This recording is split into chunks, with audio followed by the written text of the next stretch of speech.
So I'll just start by saying hello to everyone. We're still waiting for Sylvia and Jim.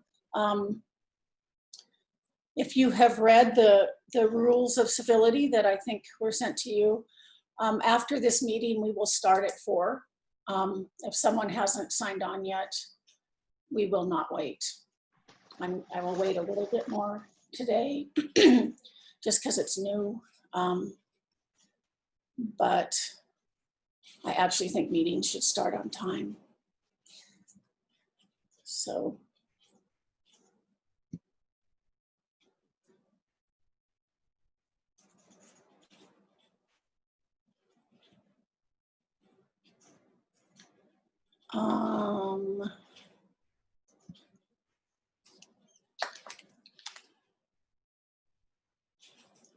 I'm just going to send a quick text to both of them.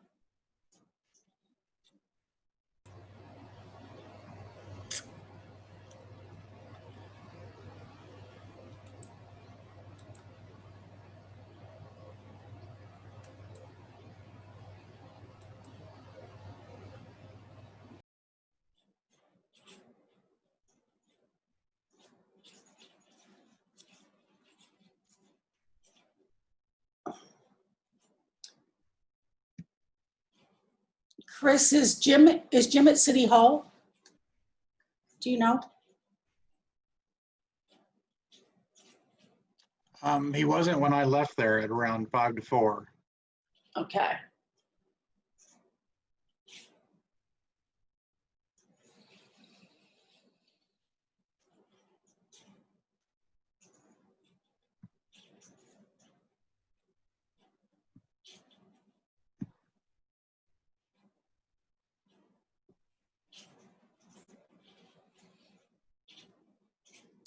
I've texted them both and I would like to get going. It's 5 after. I think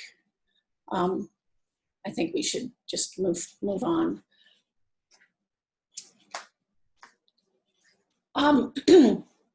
So we start these meetings with the Pledge of Allegiance. So if there's Jim. Hi, Jim. Yeah, I'm here. I'm here. How you doing? Let me just check for, oh, and Sylvia's here. Hi, Sylvia. Okay.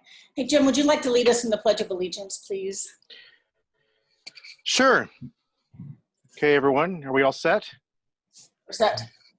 I pledge allegiance to the flag of the United States of America and to the republic to which it stands, one nation, under God, indivisible, with liberty and justice for all. Thank you. So next is roll call. And if you would please unmute yourself if you are on this committee. So Jim Garaventa. Here. Did you? Darren Duez. Here. Nikki Coleman. Here. Nathan Morales. Here. Sylvia Roberts. And you're muted, but I saw your mouth say here. And Mercedes Toon. Here. Thank you. Okay. All right, I'm unmuted. Perfect. Chris, do you know when the city clerk posted the agenda? The agenda was posted Friday around noon. Really? Okay. And does anyone have any comments or wish for any changes to the agenda? And again, I'm asking committee members. If not, I would like I'm sorry? I would like a little change to add the purpose of the committee. We have review of the vision and mission, but I would like to add the purpose of the committee. Can we add something that's not already on here? A Brown Act? I believe it says maybe revised to the next meeting. What? I believe that vision statement says discussion only, may be revised at the next meeting. Right, that it's just that's not quite, those aren't quite, those are visions and missions are not quite. Changes to the agenda can be made as long as the committee approves it. Okay. Mercedes, would you like to state a purpose? Do you have one in mind? Where I would like that we, the committee, decide what is the purpose of our work. Okay. May I ask that we add that after our introductions? Because I think with our introductions, we may feel some more clarity about what the collective purpose is. All right.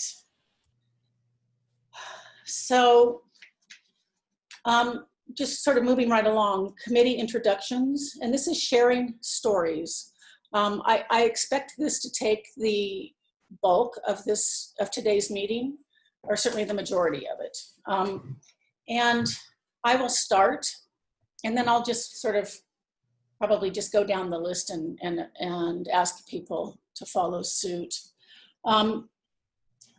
And what I'm asking, what I think we all would like to hear from each other is what compelled us to step forward to serve on this committee.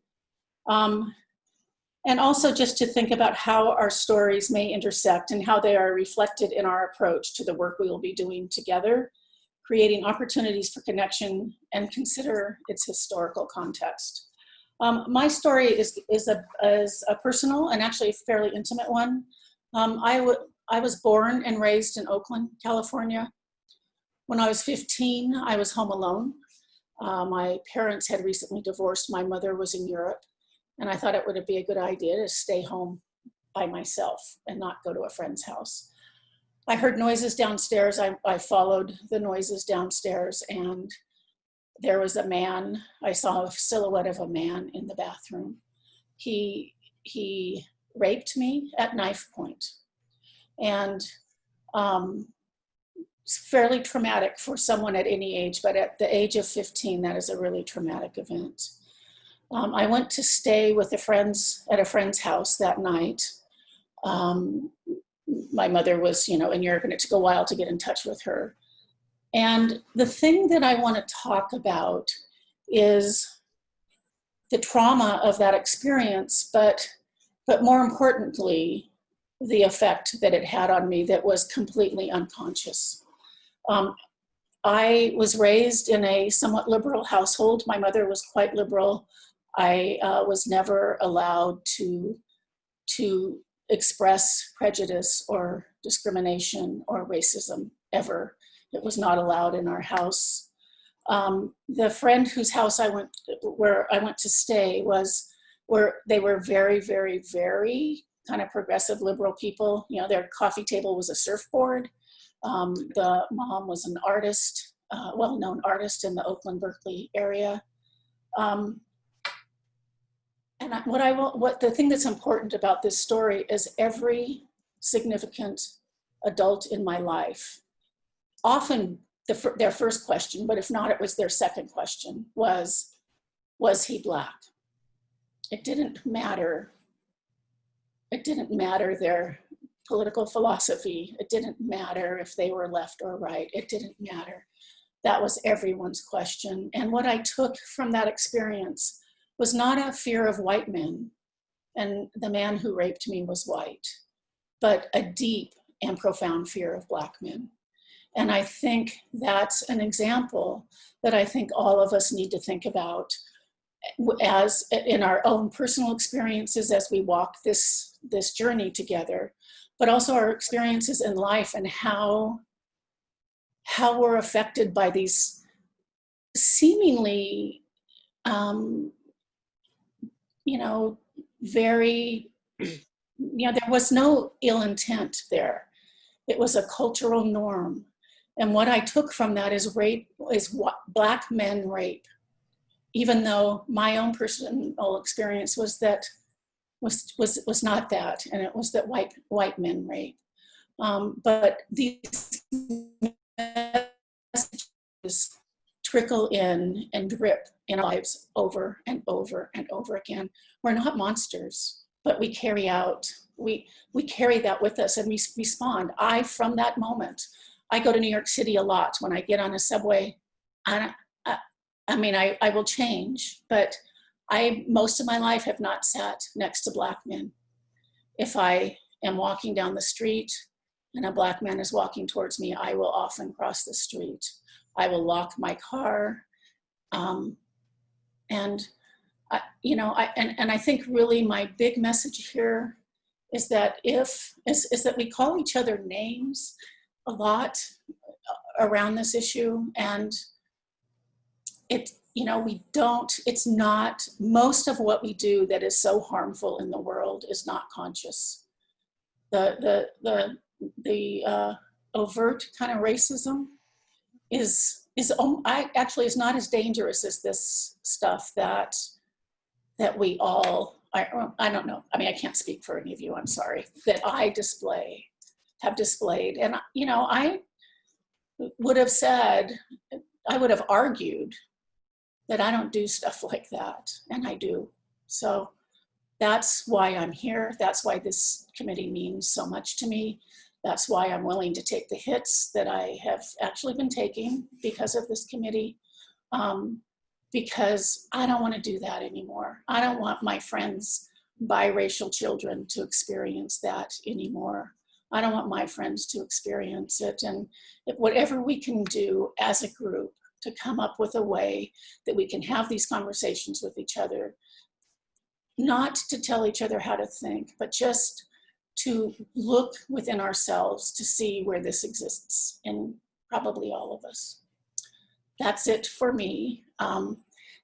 Before I move on, and I don't mean to just like drop that I know that was sort of a sobering subject, but I have a little sign that I want to use.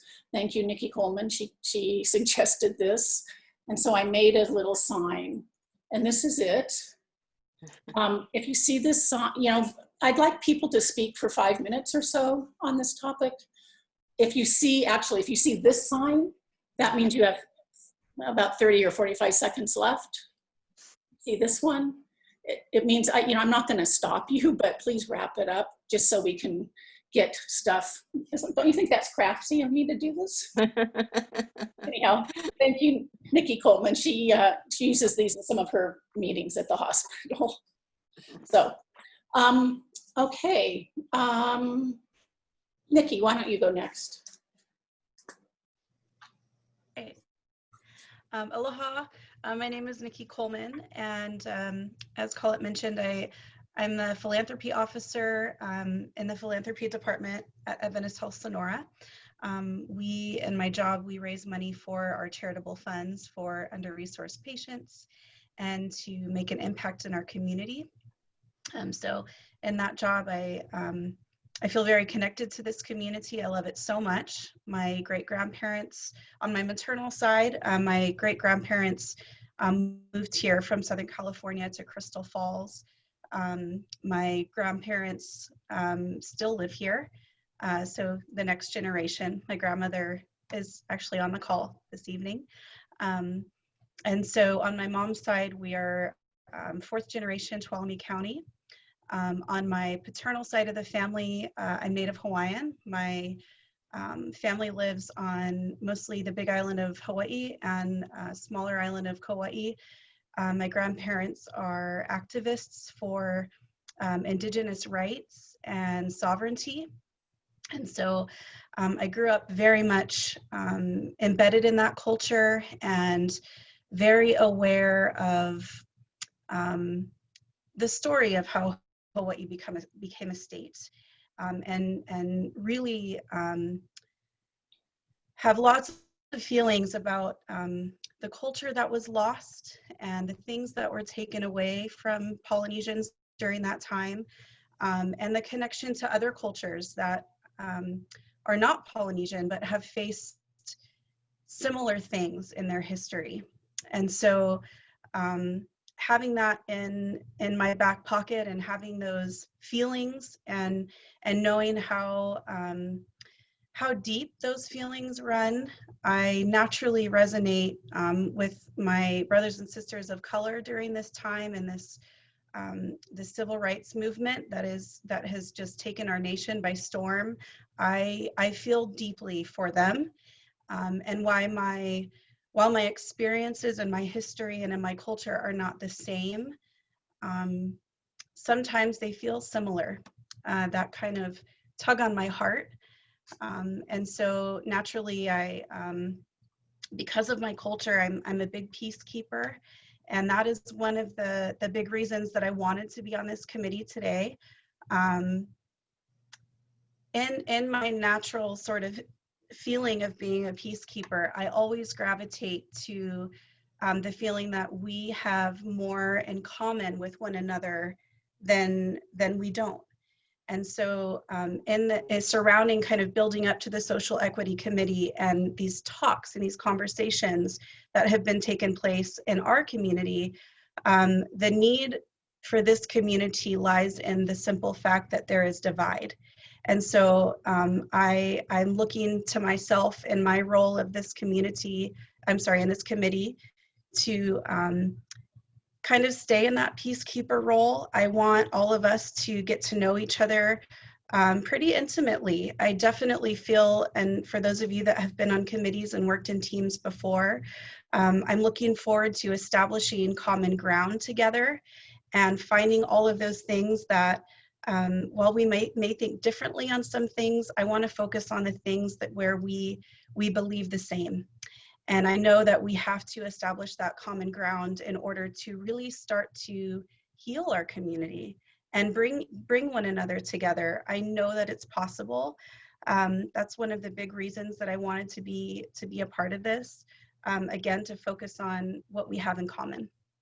And the second piece for me is to Councilman Plummer at one of the last city council meetings made a remark that he wasn't understanding of the need for this committee, that there may not be a need at all, and that he has not experienced racism in Sonora. And I want to honor that truth, to be really honest with you. That is Mark's truth. And I believe that that is the truth for many people in our community. But my response to that, and having very close friends, friends of color that have experienced it deeply in Sonora, I want to honor people's truth in that maybe they have not experienced it, but I'd also like to bring my voice to the table and show what can happen and what really does happen outside of each other's bubbles. And if we are around the same friends and people all the time, I don't think that it is uncommon for people not to experience it, but I do want to have the conversation and acknowledge that it does. So I'm happy to be here with you all, and I'm so looking forward to getting to know each of you better. Thank you.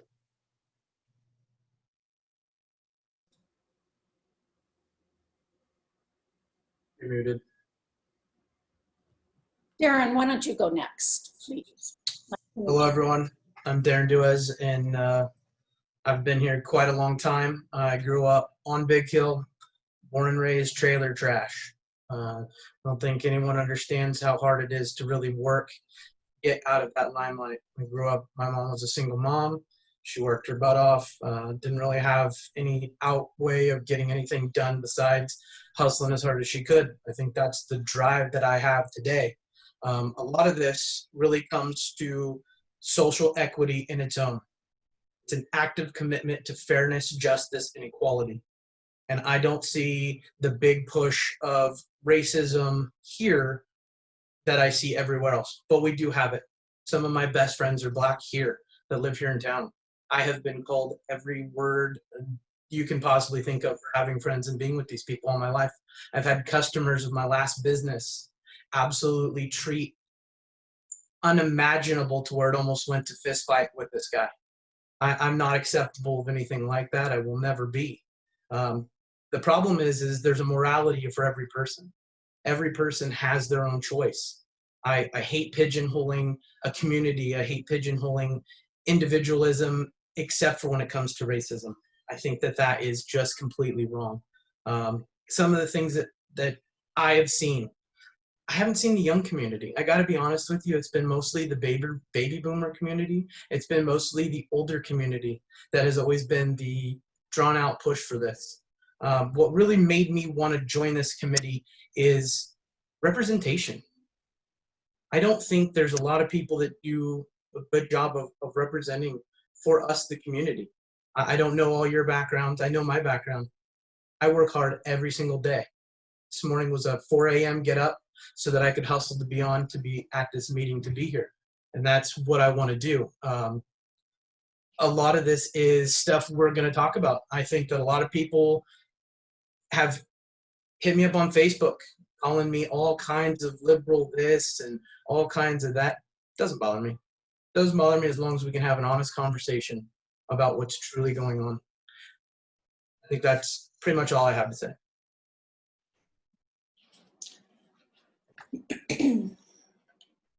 Okay, Sylvia Roberts, please.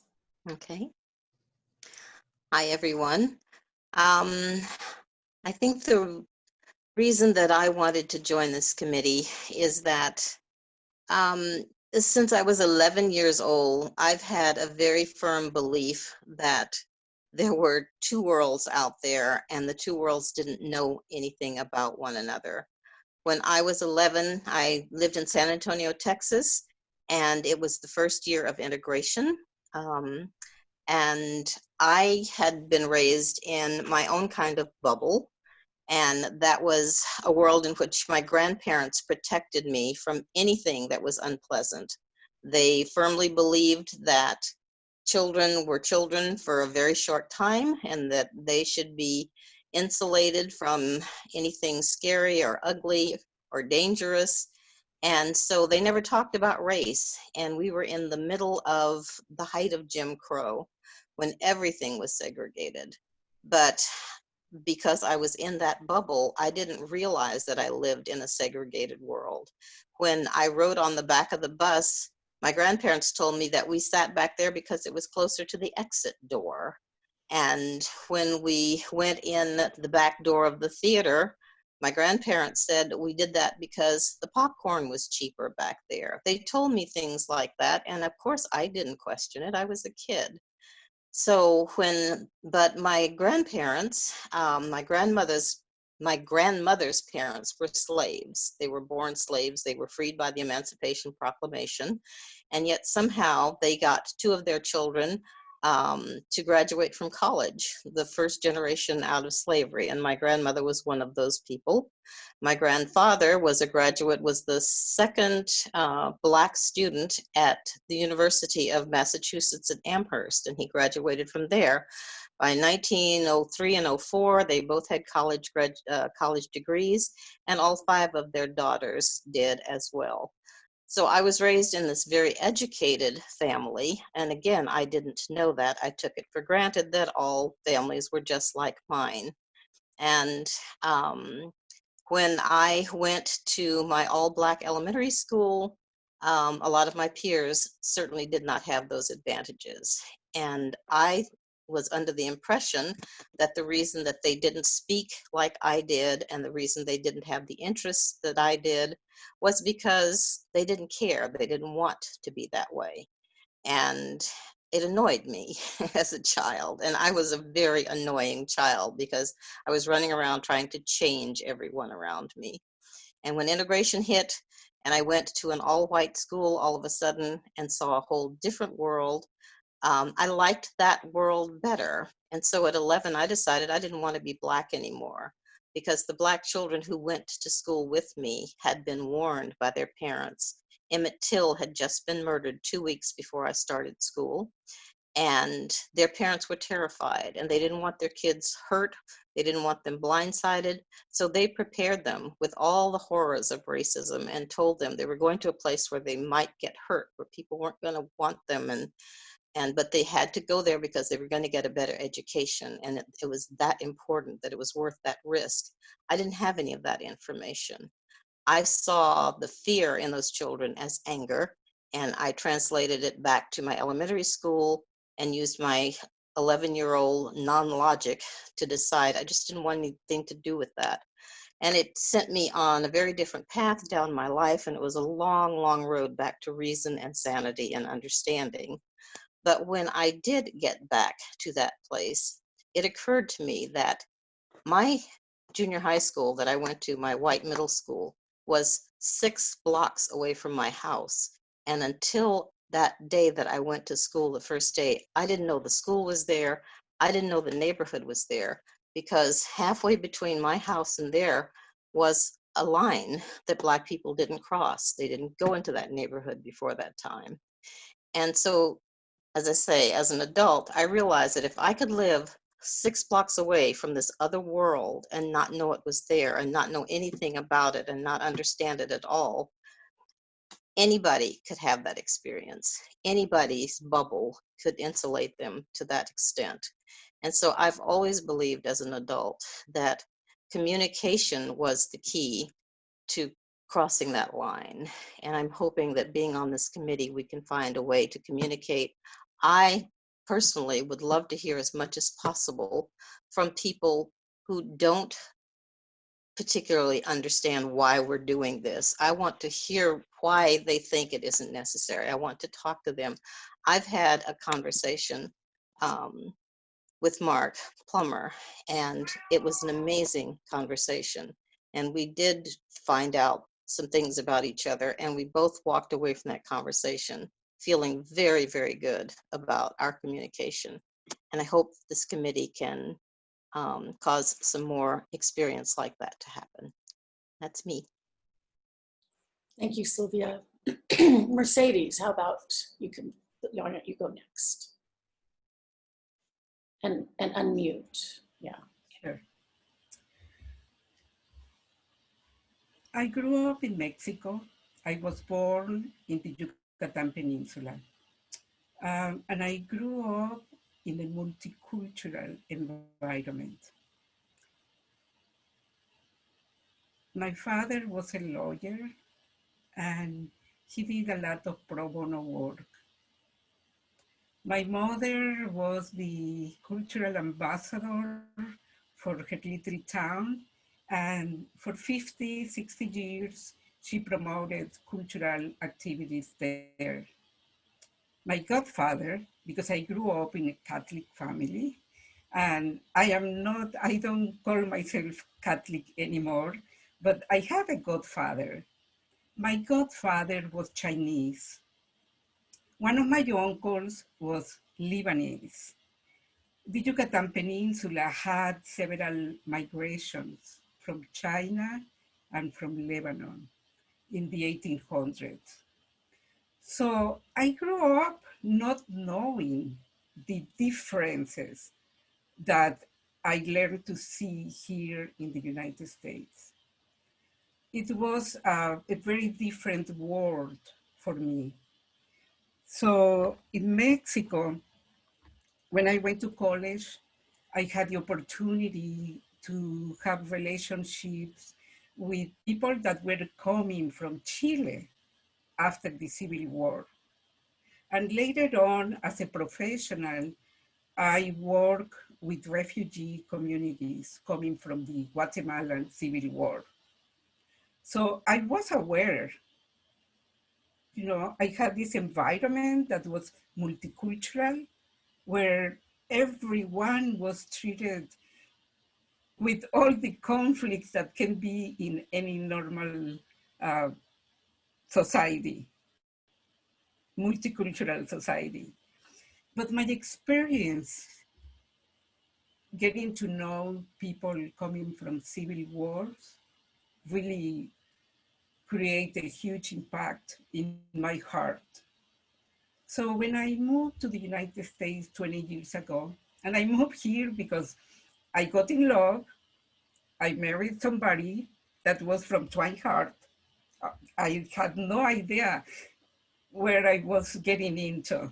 So I moved here, and my first years I worked as a volunteer at the, I was not work, I was a volunteer at the Jamestown Family Resource Center. And mostly I worked with people that were poor. Some of them were of Latino origin, but many were white people. So I got to hear these stories. I got to understand that if it is true that there are racial inequalities, the inequalities don't stop because race. I really heard what you, Darren, said, and I really value that we all can understand that in one hand, it's true that communities of color, Black communities and communities of color and indigenous suffer more inequalities in some ways. The inequalities have no color. So during my time here in Tuolumne County, I have been called to support people in different ways, like some acquaintances that work in nursing homes or nonprofits, and usually for racial inequities, usually, not always, but usually. So currently, I work for the California Partnership to End Domestic Violence. I work there as a program specialist. And what I do is trainings, conversations like this one, where we get together and we put things on the table and try to have real conversations, honest conversations that are not all the time feeling well conversations. Sometimes it's painful. You know, I feel pain when I heard some of the stories we have heard here today. Because when one person suffers, it affects all of us. So my hope and the reason I joined this committee is because, like I said before, inequity and inequalities affect all of us. And I believe that one of the reasons the systems are set up in the way they are is to divide us. And none of us are responsible for any of the things that happens at systemic level. But each of us are responsible for doing something to correct things. Thank you.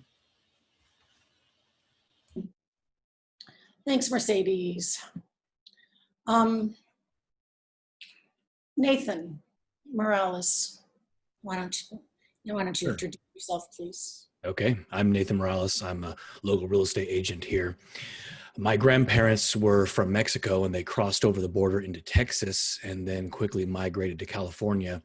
And I grew up in the East Bay, Fremont, Hayward, that sort of place. And my dad, for some reason, didn't teach us, his children, to speak Spanish. So I grew up not speaking Spanish, but having a last name Morales. And if you hear me pronounce that, it's not pronounced very well. But the rest of the cousins, all of their parents taught them Spanish, and they were clearly more culturally Mexican. And so I remember growing up and we would visit my grandma and my cousins and not really feeling like I fit in because they all speak Spanish and I didn't. And sometimes there was just a little bit of attitude, like you're not a real Mexican because you don't speak Spanish and you live over in the East Bay where we're in the Bay.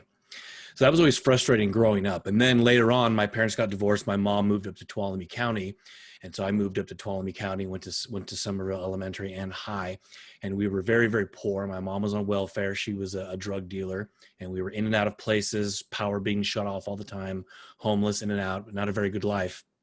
But then coming up to Tuolumne County, having the last name that I have, and then having skin color that's maybe slightly darker than the average person up here, there was always just little annoying comments like, oh, here's some person that speaks Spanish. Why don't you talk to him? I don't speak Spanish. It's just, it was always kind of an issue. And you know, it's weird. It's still brought up today. People will make little cracks and jokes. Now, I don't mean to complain. I've never been assaulted or denied a job that I know of based on my race.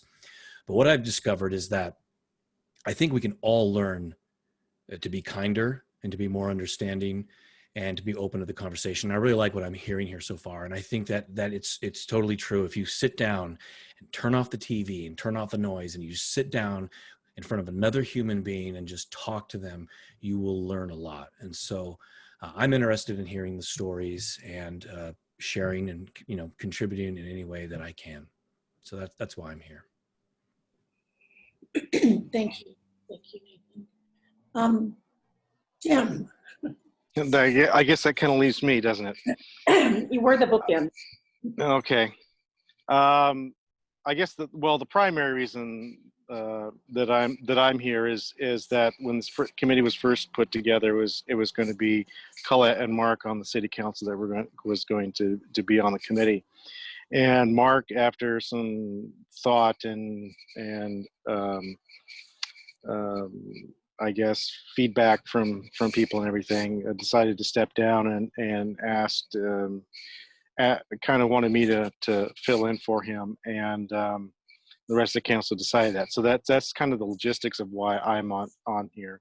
But as for my background, there's a lot of the same things that that all the other 6 of you have mentioned. I can take bits and pieces from. I grew up here. I'm 4th generation county native. And when I grew up, it was very homogeneous. Um, there's actually more diversity now than there was when I was growing up, and racism was fairly open up until recently.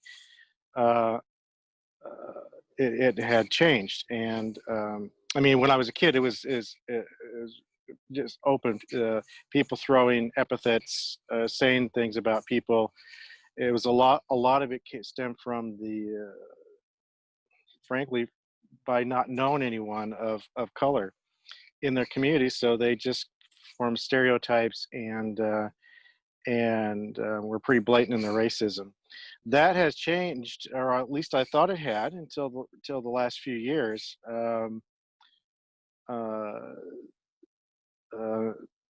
And changed for the better, a more diversified demographics up here. And in the last few years, it seems to have changed. My own background, my mother is from Arkansas, so she grew up in the South. Matter of fact, my great grandfather fought in the 7th Arkansas Infantry during the Civil War, Confederate infantry. She, from the teachings of her mother, actually took a different path than what you might consider a typical path of Southern upbringing. They were Republicans in a 50s, 40s, 30s, 40s, and 50s South, when the Republican Party in those days was still the party of Lincoln, the party of Reconstruction, the party of the Union, as opposed to the Confederacy. So I think they were kind of outcast in that area, and so I gained from her more than I actually gained from my father's side of the family, who had lived here for generations. More of a thought of people being equal and people being fair, not treat people fairly, not based on their color or background. And so I kind of that's always been instilled in me from an early time. So it was always difficult for me growing up here, seeing how poorly people were thought of and treated when I was a child and growing up. Went off to college, UC Davis. I was always interested in diversity and international relations. First 2 years of the college, I was on they had specialty florists in the dorms, and I was on the international relations floor. Came back here. Among the things I was involved with, actually I was involved with Mercedes, with the Tuolumne County Human Relations Alliance that we formed for a while to try to deal with some of these problems, an early attempt to deal with some of these problems that we felt was happening in our community. So that's kind of the thought process and upbringing, what brings my what I bring to the committee. I do have sympathy for one thing that Darren said, and I deal with a lot of younger people at my work. I see you, Colette. I see you. I deal with a lot of young people who don't feel that their voice is being heard, and I can relate to that. So I hope that we make sure that we think of all the young people that are in our community as well, and let their voice be heard here too. Okay, I'm done. Thanks everybody. I think that was a good beginning. So with that, I just want to open this up to public comment. If there's anyone who would like to speak from the public, if you scroll to the bottom of your screen where it says participants, I believe that's how you rate. And then when you click on participants on the right-hand margin of your screen, there underneath everyone's name, there's a place where you can click on raise your hand. If you would please do that. And Chris will unmute you. Chris, is there anyone out there?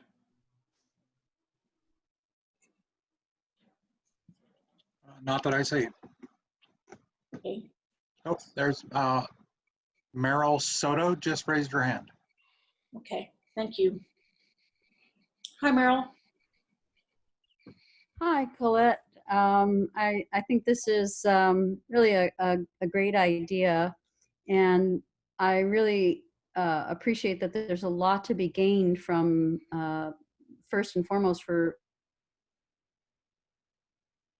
people to share their stories and for the kind of understanding that can develop when you do have people sharing their stories and getting to know, what it's like to be in somebody else's shoes. So I'm glad to see that. But I'm also curious to know what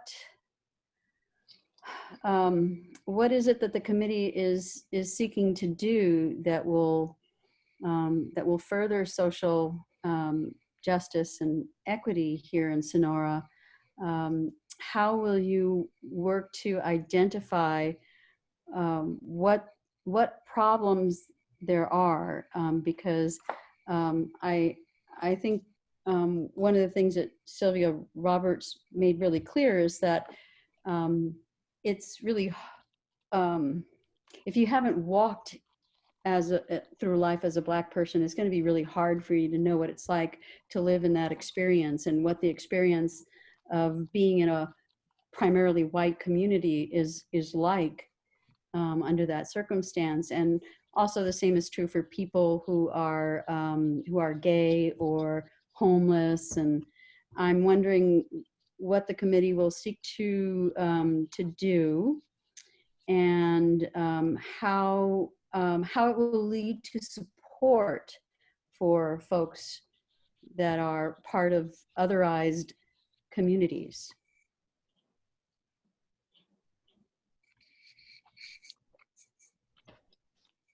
And I'll mute myself now. Thank you. I think we'll be learning that as we go along.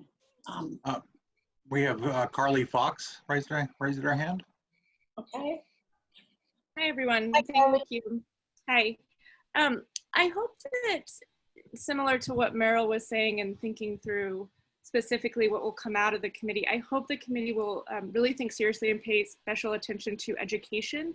I realize that, you know, the city council is limited in its jurisdiction and perhaps can't think of countywide, but at least at Sonora High, I was born and raised in the county and went all through our public education system here. And I think in some ways was failed to some extent. I didn't learn how to think critically and certainly not how to speak critically about race, racism, the history of white supremacy in the United States. And I'm now an American history teacher, so I think about this a lot and I teach about it all the time. And I would love to see this is going on, I think, in a lot of other cities, you know, often motivated from students. I would love to see some sort of proposal statement put forward to Sonora High about how they are making their curriculum anti-racist. What kind of trainings, what kind of professional development trainings are the teachers getting? How are they responding to microaggressions, outright aggressions in the classroom and in other places? So just hoping there will be a specific focus on education. And just really quickly, similar to what Meryl was also saying, I hope the committee will take an intersectional lens in thinking about racism, how racism also intersects with classism, sexism, heteronormativity, and how difficult it is to often, you know, unthread these pieces. So thank you all. Thanks. Thanks, Carly. Can I answer a little bit of that? So in that, sorry, just a second there, just to make it equal justice, everything, do you teach everything from the beginning of history all the way back from Genghis Khan when he had it all the way up to present day, or you just wanted to go US history? I don't know if I should respond. I'm not sure. I teach American history and world history that starts in about 1450. So I would love to see all the curriculum, but certainly American history, because we have a unique history of how race and racism developed in the United States. Well, from both sides, right? I don't know what the both sides are that you're referring to, but I would love to. The person that's being deplorable basically to the person who is being affected. Doesn't matter color. I mean, Irish, really bad state. I would just love to see our schools take a systemic approach. So I don't necessarily think of it as two sides, but a systemic approach to really understanding how racism as a system of power, privilege, oppression, and hierarchy, why it developed in the United States and what the effects have been. So I mean, that's something that I think US history teachers can talk about and are qualified to teach about, but just some type of statement coming out of the committee. Okay. Anyone else out there, Chris? Yes. Yeah, there's nobody else. Oh, If there is, speak up. I do not see your hand raised. okay. I just want to say that it's evident that even before taking action steps, we need to have a common language. And just that, because we have different experiences, we have different knowledge, we have different, and I am sure that we have some common values. So it seems like we are so used, our society is used to jump into action right away. And one of the things I have learned in my work is that it's beneficial to take a moment to pause, reflect, build common language before moving to action steps. Okay. If there are no more hands raised, I would like, actually before we go to purpose, and we'll go to purpose right after this, we need to talk about Brown Act. You know, we're beholden to Brown Act on this committee. And so Jim has agreed to talk about Brown Act rules and what is allowed and what is not here. So Jim, could you unmute and just sort of quickly go over the rules of Brown Act? Sure. I think I'm unmuted. Y'all can hear me? Okay. So what the Brown Act is, it's briefly it's a California law, a sunshine law that says that basically that any kind of governing body has to do all their business in what they term as sunlight, out in the open. So decisions are made, out in the public rather than behind closed doors or talking behind the scenes. And from the city council's point of view, this is considered a Brown Act meeting for the city council, meaning that you'll see there's only 2 representatives of the city council on here, which is a minority of the council, so that a majority of the council isn't potentially making decisions in a subcommittee, which more or less is ad hoc. Actually, it's an ad hoc committee, but that we are not making this, that the entire council is not making a decision outside of the regular meeting of the city council.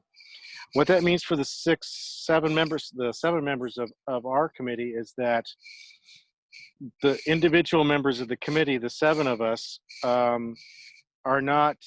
we're also subject to the Brown Act, in that 4 of us can't go off and make decisions behind the scenes about an issue that's going to come up before our committee. So there are a couple of ways that can get us all in trouble. The most obvious way is if four people physically get together and they start talking about the 4 of us on the committee get on and start talking about a particular item that's going to come up here. But the real way that can get us all really in trouble is what's known as a serial meeting. And that means I suppose, for example, suppose I and Sylvia got together and started talking about an issue, and we decided, kind of came to a conclusion.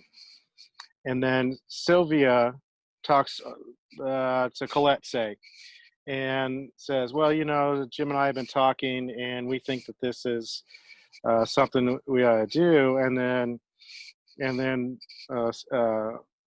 Colette mentions something like that to say Darren. Well, once she mentions Darren, that the other 3 of us have gotten together, and even though we all 4 haven't been in a meeting together, we still violate the Brown Act. And there's by talking about issue and kind of telling each other how we're all going to vote on an issue before it's even come to the committee. And there are some serious consequences with violation of the Brown Act. And if you want to get more in depth on what all they all are, I would imagine, I suppose we can have Mary Rose, our city administrator, have our city attorney get it, or find a link or something where you can read more about what individuals are. But I know from a city council's perspective, we can be, depending on the severity and what was done, we can be fined, we can be removed from office.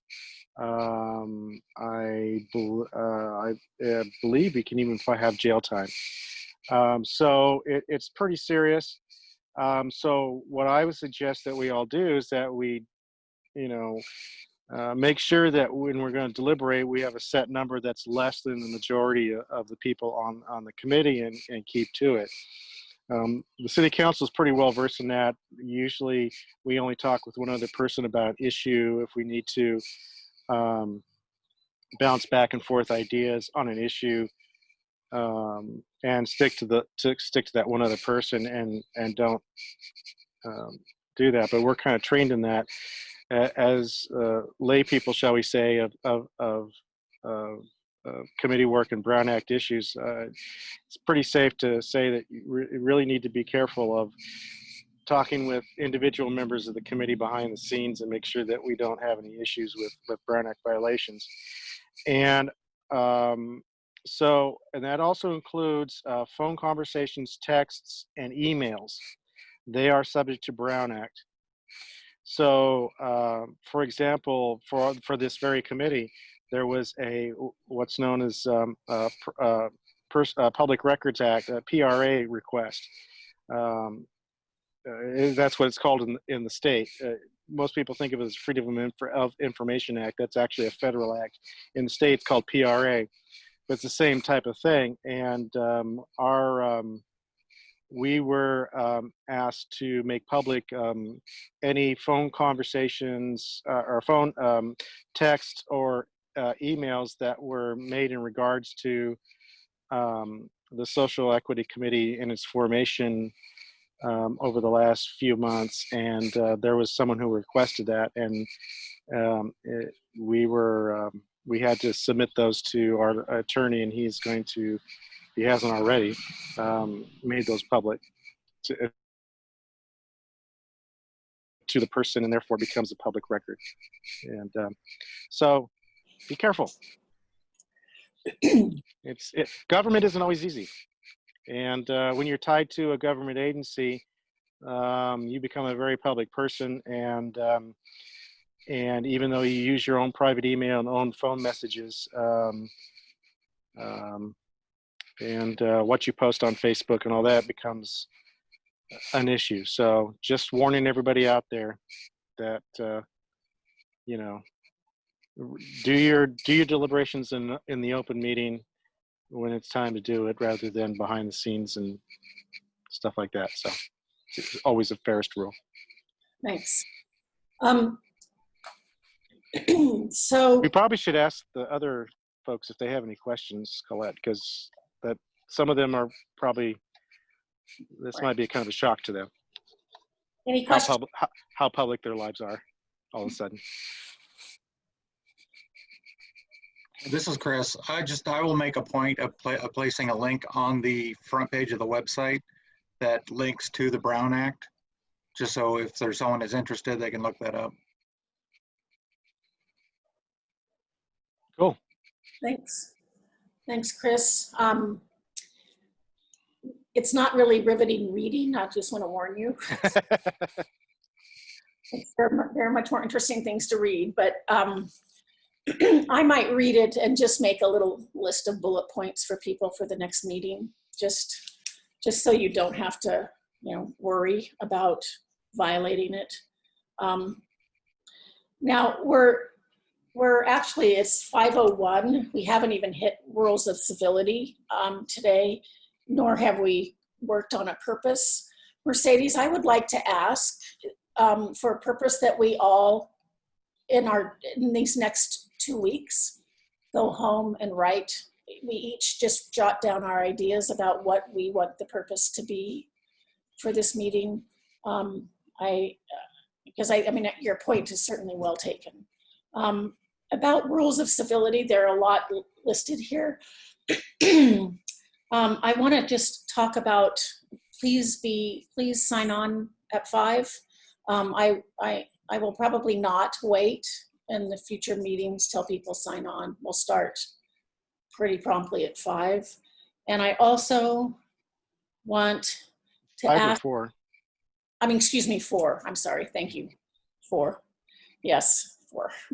I also want to ask that you be careful what you post after this meeting on social media, letters to the editor. I mean, all of that stuff, please, we need to speak as in one voice here, and we need to find our voice. And let's not, start publishing our own thoughts out there yet. I think that this group needs to be inclusive. We need to be respectful of everyone's opinion, and one voice shouldn't be louder than the next. I think the rest of the rules of civility are pretty clear. If you haven't done a lot of committee work in the past, and I think most of you have, but it's really important that we not speak over each other. It's really important that we listen until someone's finished saying something before we, assume we know what their point will be, because these conversations can feel charged, and I want us to be successful here. For the next meeting, certainly we will start out with a purpose. That's where we will begin. And then we will talk about, I think that you have received this. I'm not quite sure. It's certainly published on the Sonora City webpage. There's a glossary of terms that is very limited. It's limited. My intention is that will grow. And if you have any word, because I think that there are a lot of words that are used in these conversations that I, for instance, assume I know what that word means, and I've actually found out just in doing some of the research for this glossary that I didn't actually know. So if you have any words you want to add, please bring them to the meeting next time. I would ask you to send them to me, but I think that's actually a Brown Act. Can people send those to me, Jim? They probably should send them to Mary Rose is the point person for this, right? Yes. Chris is, yeah, I was going to say, Chris, you're here today because Mary Rose couldn't be, but I hear you. Oh, okay. I thought I heard so. I wasn't muted. I was muted. But I believe, yeah, as Chris said, Mary Rose is the point person, so it should be sent to Mary Rose. Okay. Then I'll ask her to forward them to me so I'll update. I'll keep that list updated. Is there anything else anyone from the committee would like to say before we sign off? Nathan.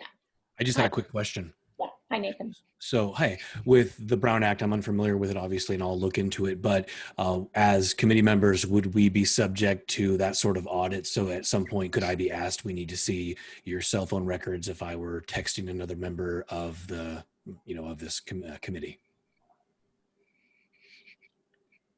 So it would be a potential that you would be asked to give your relevant text. They wouldn't be asking you, it wouldn't be going through all your stuff, personal stuff. What usually happens is if there is a request, then we are asked by our city attorney and our city manager to give to them the relevant emails and stuff, and then it goes to our attorney, and our attorney would redact certain information. He would say, well, this doesn't apply, this isn't what was being asked for, so this doesn't get to be public. Or you talk to such and such a person who lives at a certain address. Well, the relevant part is maybe talking to the person, but not where they live. So that would be redacted, stuff like that. So it goes to our attorney, and our attorney would do that.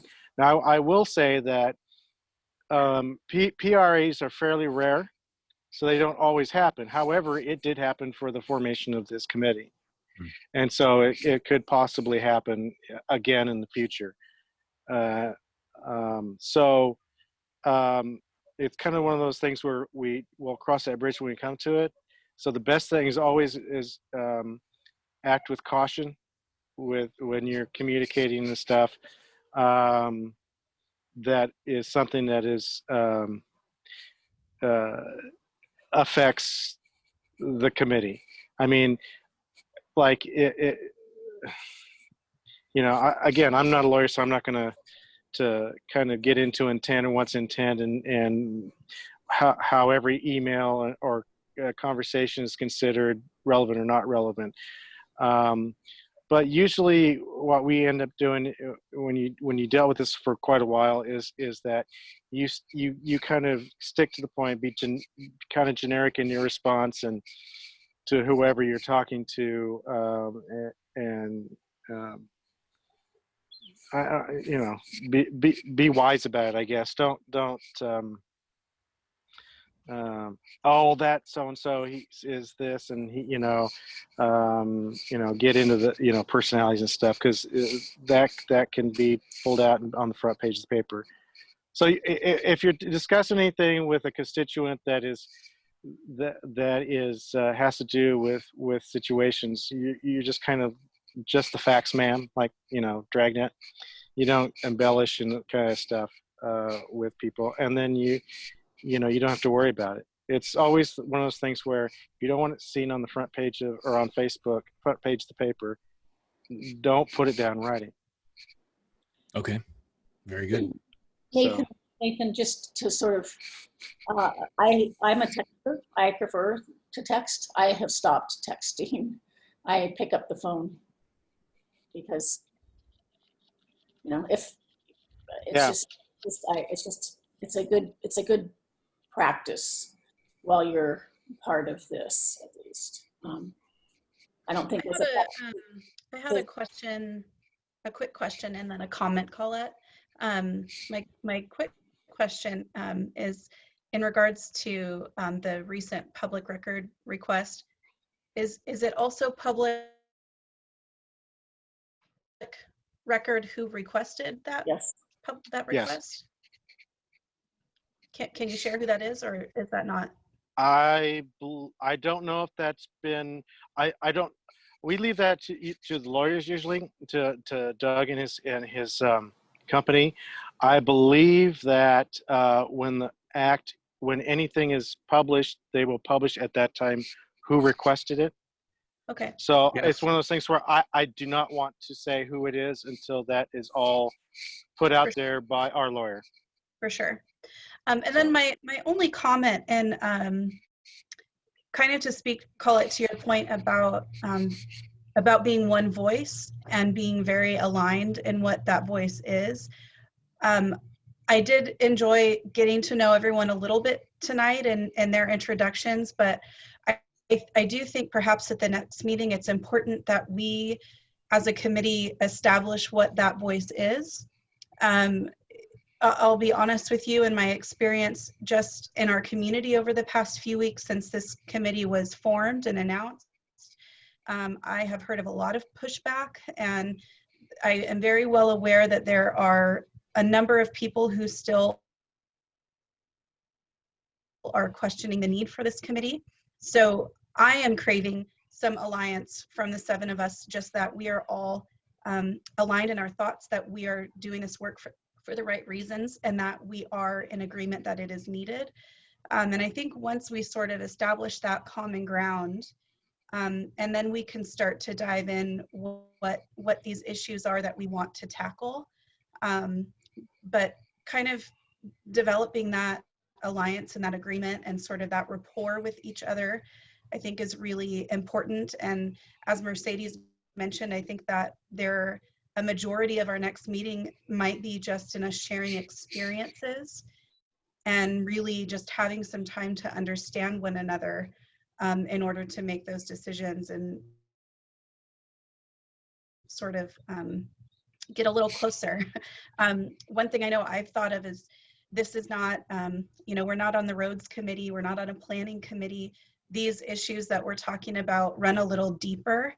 And I think that in order for us to be successful, we are going to have to get to know one another a little bit more intimately and closely than normal, I think, to just be able to understand each other. So those are my thoughts. I think that all ties in with Mercedes' request for a purpose statement, and I just think that ties in perfectly. So if I could ask everyone to leave this, when you leave today, to start really thinking about what your hope is and what you think the purpose of this committee should be, and where you think we can just help somehow heal the divide that is there, because we all suffer from this divide, and certain people suffer more. And I think there are a lot of I've heard a lot of thoughtful wish, hopes today. And, I feel excited about moving forward here. But if you could please come next week, having thought of the purpose statement, thinking of any words that are not on the glossary or any